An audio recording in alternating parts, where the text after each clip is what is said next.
Hello, everybody. This is Steel Rose's podcast. This podcast was created for women by women to elevate women's voices. I hope everyone is having a fabulous February. Something came to mind recently with my twins, my girls, and I wanted to share it with all of you because it hit me too. And I know I'm getting sucked into it, and I'm trying to be very mindful not to get sucked into it. I was in my twins' room. One of my daughters, well, actually both of them. So I really fell for, I don't know if everybody remembers it, but on Netflix, there was the show The Home Edit that had come out with Clea and Joanna, and I was like obsessed when it came out. Like, I loved it. I loved watching the episodes, organizing. I thought it was such a beautiful thing.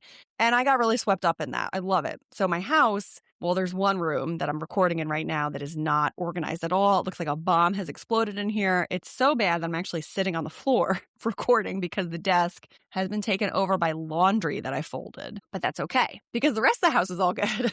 This is like the dark room that everybody has that you don't want anyone to go into it. But I really fell for the organization, right? The highly organized things. Like, I got really into it. My fridge is like that. I like it. I think it might stem actually from the fact that my mom was not highly organized, and thus I have like an aversion to clutter. I consistently purge and throw things out like you would not believe. Like, I just almost monthly am dropping off bags of donation clothes because I have to purge the kids' closets because they're outgrowing things so quickly. I'm constantly going through toys. Like, I just declutter all the time. I don't like to have a lot of stuff around. I also was very much on board with the whole, I forget what her name was, but the whole joy of decluttering and all that. Like, there was a whole series too on Netflix about just getting rid of things and like purging your life because we don't truly need all the things that we have, right? We're told by society, and we get caught up in things where it says like, oh, you need to have this. You need to have all the fanciest things. You need to have all this furniture in your home. You need all these things. That's I want to say it's highly Americanized. I'm not 100% sure about other countries, but I feel like that's something that's happening here very heavily. And it's a whole marketing ploy. Don't let me go down a rabbit hole here, though, because I'm going to lose focus. So anyway, I'm in my twins' room. They've seen me watch organizing videos, so naturally they've started to look at them themselves because now little girls are doing it on YouTube, where they'll show like, oh, they have their little makeup vanities, and I'm going to show you everything I have, and I'm going to clean it out, and it's cute. Like, I've seen these videos; they're adorable. So my twins are really into it, and I'm sitting there watching with them, and this mom is cleaning out her daughter's room and her daughter's vanity, right? And so the daughter's vanity, I mean, the amount of products that were on this child's vanity, I think she was like 11. I mean, I'm talking hundreds of dollars. It could have been close to $500 worth of products. Actually, I'm probably lowballing because I do realize that some of these products themselves, each one was about $25 to $36. So it's probably closer to $1,000 to be perfectly honest, because she had like a whole drawer of these lip glosses from Summer Friday lip glosses. They're like $25 a piece. So nevertheless, right? I'm watching this video. Mom is cleaning up everything and talking through, like, she doesn't do it all the time, et cetera, et cetera. It's fine. No judgment. I clean my kids' rooms too. But I'm watching the amount of things that are on this child's vanity. And then I look over at my girls' desks and I'm like, I've kind of bought into this a little bit. Like, I get them things, not name brand things. They consistently are asking me for Sol de Janeiro. And I'm like, I'm not buying that for you. Like, it's not happening. But I will go and get the knockoff version from Five Below. Sure. But anyway, I'm watching this video and I'm looking at my girls and I'm looking at their dresser. And I said to my daughter, I was like, this is all new stuff. And she was like, yeah, it's new products. And I was like, no, you don't understand. What you're seeing here with this vanity that has loads of products in it. And, you're watching these videos where these people are doing bathroom restocks for their guest bathrooms. And it has like thousands of dollars of worths of high-end products, bath and body products for guests to just come stay at your house. And the one girl says, yeah, I tell everyone just whatever you open, take home with you. And I'm like, well, you're not a hotel. Like, that's not really necessary. I remember going and spending weekends at my grandparents' house. It's not like there was a stocked guest bathroom for me. You brought your own toothpaste. Like, you weren't expecting your host to have everything for you. Now, I do have a little gas basket here in this room that I'm sitting in that is currently exploded, but it's filled with free samples that I got at hotels or that like my father got at hotels that he gave to me. And that's what's in there. Like, I don't stock it specifically for guests. And if I did, I would not be spending thousands of dollars. But I explained to my daughter, I'm like, this is actually all new. What you're seeing here is something that was not done. And it's actually just recently started.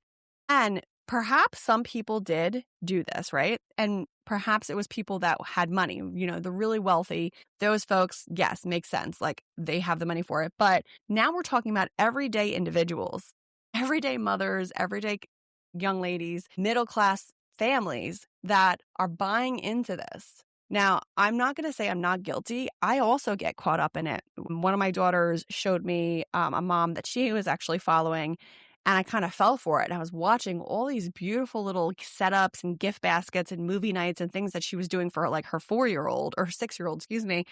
And I'm watching it. I'm like, my God, I got caught up in it myself. And so I did my girls started to ask me for a Valentine's basket.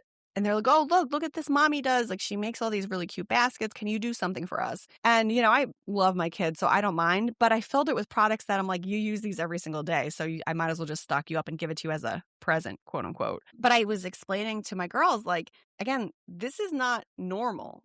This actually started to crop up. I don't know if everybody remembers, but this level of aesthetic and showing oh, look at this beautiful, how I live and look at how everything matches and it's all one thing. That actually, I mean, honestly, it didn't really become big until COVID happened. And if you really look back, when COVID happened, that's really when social media blew up the way that it did. Because yes, prior to that, young people were on YouTube, young people were on Snapchat, Instagram. They were doing their thing. They were showing off, doing whatever they were doing for their friends and generating followers, right? But now it's gone so far beyond that because young adults, people are making their living off of social media, showing a lifestyle that's been specifically crafted for social media to say look at how beautiful and perfect this is. Everything matches. All the colors are the same. My whole house is completely aesthetically organized. And it does look beautiful and it does kind of pull you all the way in. Now, I'm not going to say I don't buy into it. I absolutely buy into it. I love it. I love how it looks, but I also am highly aware of what the messaging is here. Consumption, buying more. You need more. You need 16 bottles of mouthwash in your closet so that you can refill them. I like to have backstock personally, but I don't overdo it. I make sure I have what I need and then enough, per pay cycle actually is how I clock it now. But because of the way the economy is right now, I feel like it's incredibly irresponsible as well to be pushing this lifestyle of you have to overstock. You have to have all these things. You need to have this really color coordinated aesthetic lifestyle because if you don't, then you're not living your best life kind of thing. I look at my house and I'm very grateful for my house. I love our house. Could there be upgrades here? Absolutely, there could be upgrades here, but this is not something that's a priority, especially when people can barely afford eggs. So this lifestyle of overconsumption has really started to get to people and really draw them in. And I'm trying to determine the best way to show my kids that they don't have to do that.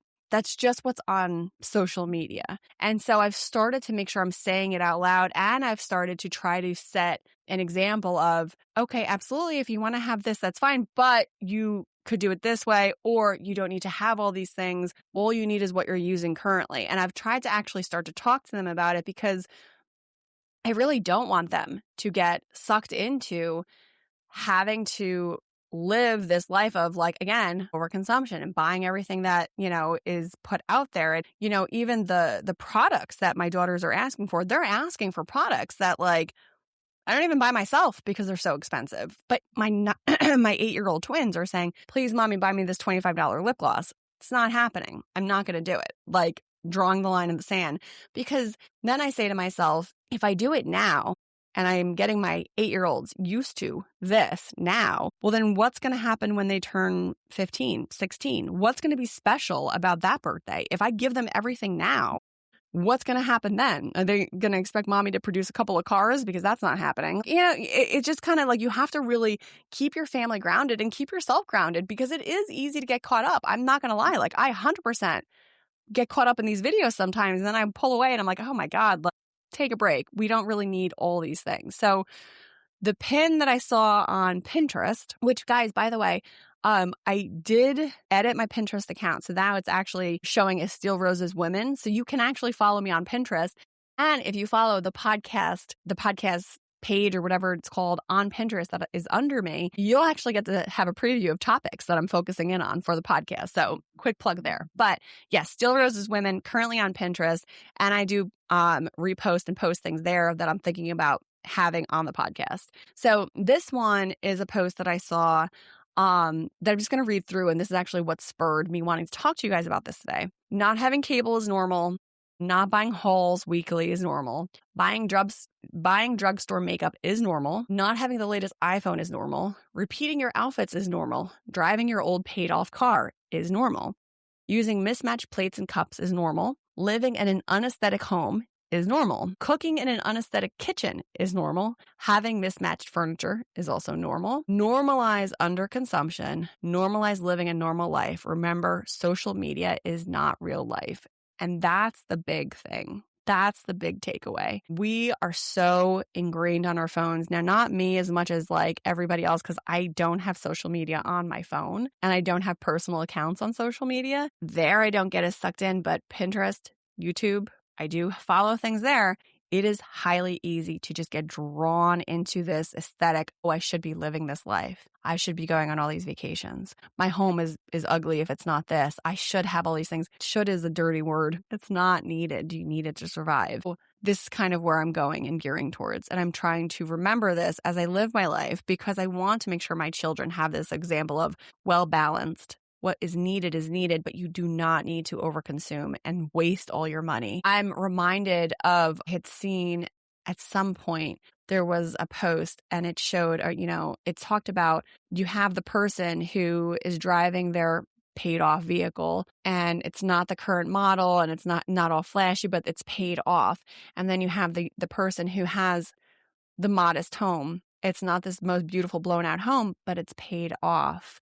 And then you have the person in the flashy vehicle who's paying a lease that's $1,200 a month that they can't really afford and they're scrounging by. And they have the big, beautiful aesthetic home, but they're drowning in their mortgage, but they're paying it, but they're just stressed out all the time trying to get more to pull in to support this lifestyle that they want to have. Who's the richer person in that scenario? Is it the person that's stressed out trying to live up to this particular platform that has been set out there?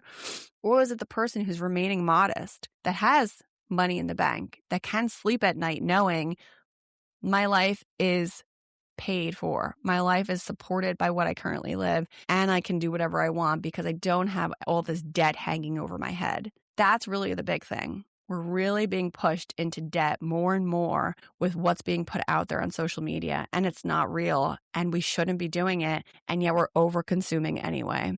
And again, I'm not completely guilt-free of this. I'm also guilty of this, so working on it is one of my things. I hope this gave you some good food for thought. Let's really try to scale back together this year. I hope you enjoyed this episode. Thank you so much for being with me today, and I will catch you on the next one. Take care.